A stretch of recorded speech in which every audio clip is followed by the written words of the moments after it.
my daughter Kelly Garvey. She says, excuse me, It's all right.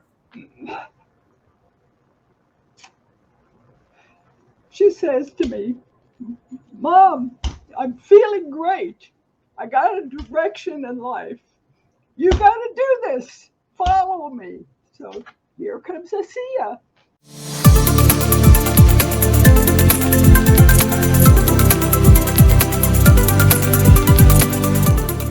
That's a lot. I'd like to get your perspective from what we hear today. So, okay, so there's just so much in the scope of utilizing discernment, especially in today's world. So, I'd like to get your opinion, if you can, on some of the hot topics that have been and are currently affecting people. So, you mentioned before about a psyop. This, for example, like your view, if you could, this whole QAnon movement that we've been through over the last couple of years. Was there anything legitimately to that from how you see it, black hat, white hat, or anything like that? Do you feel like maybe is any of that true, and should we been following that, or were we hoodwinked in some way? I think there it's always infiltration when it comes to all this kind of stuff. I mean, going to UFO or disclosure events, even more kind of conscious community, or just all of that.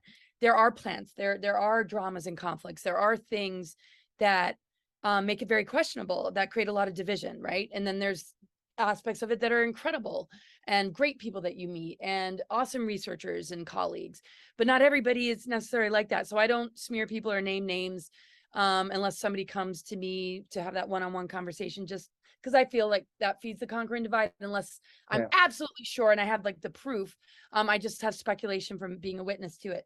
When it comes to the Q stuff, I know there's white hats. Eisenhower actually set up the original white hats, the Earth Alliance, and something called Ike's Force, all this stuff that's going to come to light. And the proof that he didn't sign treaties with the GREYS, it was MJ12 that did it behind his back. Because there's so much compartmentalism, they are able to create a facade narrative, false disclosure, in order to lay the blame on somebody to continue to be able to hide behind the scenes and continue to do these psyops, right? So when they saw the Q thing, what I feel, which is more kind of an opinion, is that it did sort of get infiltrated. They're so, like, I wasn't following. I would kind of hear or see online people posting some of the drops. I'm like, yeah, like right on. Like, this is really waking people up. This is really awesome. I had already been working with MK Ultra survivors and victims and SRA victims and people that have gone through abduction experiences, been in breeding programs, because I've been doing readings, as you saw, my medical intuitive astrology stuff. Because people saw me exposing a lot of it, a lot of individuals that have been through that would contact me to do readings because they felt like, okay, you're going to take me seriously and I can talk to you. So I was already very privy to all that kind of stuff, and just seeing behind the scenes of the Mars recruitment too, which was in 2006, that before like Q came onto the scene, I was really well versed in all of it. Not to say that I don't always have more to learn, my God, right? But anyway, so I'm seeing this Q stuff. I'm like, yes, this is really cool, and feeling really encouraged. I remember knowing that there's no way that Hillary can win. Like I've never voted, right? Yeah.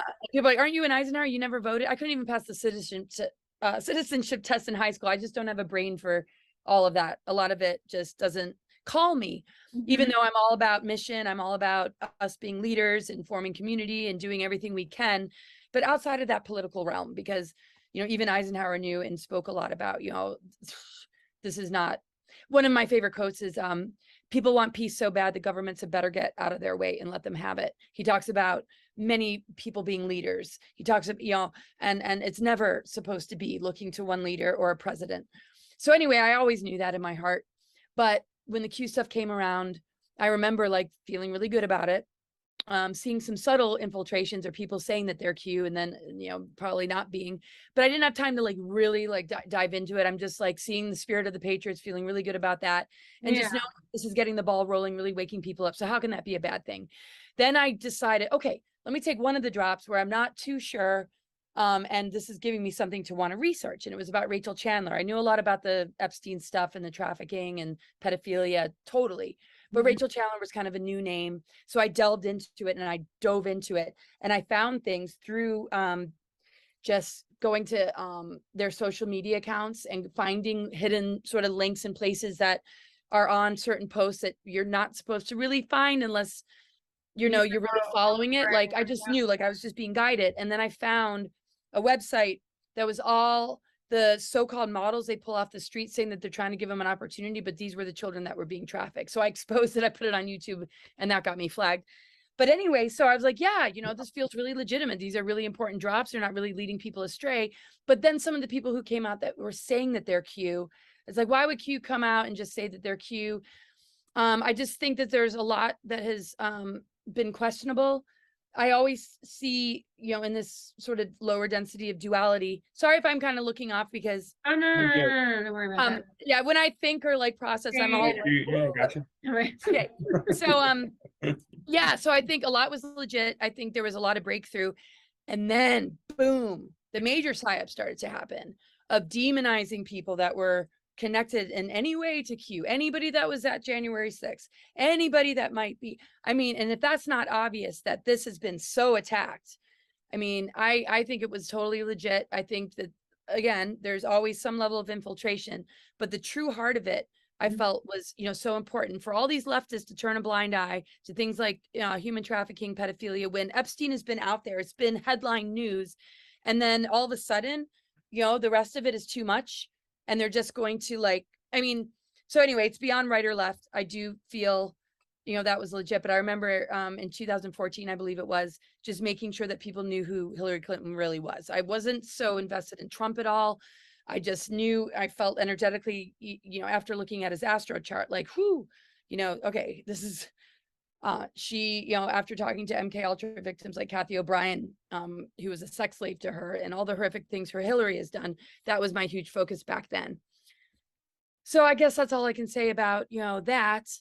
There's, to me, the reason there's always maybe a negative component to something or an infiltration, I think it's a great reminder that we need to come back to here and be sovereign and take what resonates and leave the rest, and make sure that we have a good bullshit meter, we have discernment, and we get the goodies and the stuff that really counts, and we connect dots as best as possible, but we are very careful of being full throttle joining movements, because it could potentially lead one astray if an imposter or an altered person, somebody who has been under the MK Ultra programming, comes in, then that's what infiltrates. I was talking to Laura Worley, who's survived stuff, and she says that a lot of the alters are groomed to play these roles and to infiltrate these communities, right? So you could get a Q infiltrator, which is actually running an altar, but then you'll get the legit ones that look bad because of that one guy. So what do you, Very deep. there's the bullshit meter, you as you mentioned. Let's talk about that for a second. So the next chapter we've experienced now, where we're hearing a lot of waves, and again, it's really, and I appreciate you coming on here to share your view of this. So a solar flash to be that comes in, wipes us clean, resets our system to a new energy, gets us to 5D. Are we to await for a solar flash? I mean, how do you perceive that? And the reason I ask you this, because there's a lot of people that are hanging on this flash, and right, wrong, or indifferent, I don't know. But there's a lot of people are waiting for this coming, if you would, to clean you up, raise you up, and give you a hit a reset button. What's your take on that, Laura?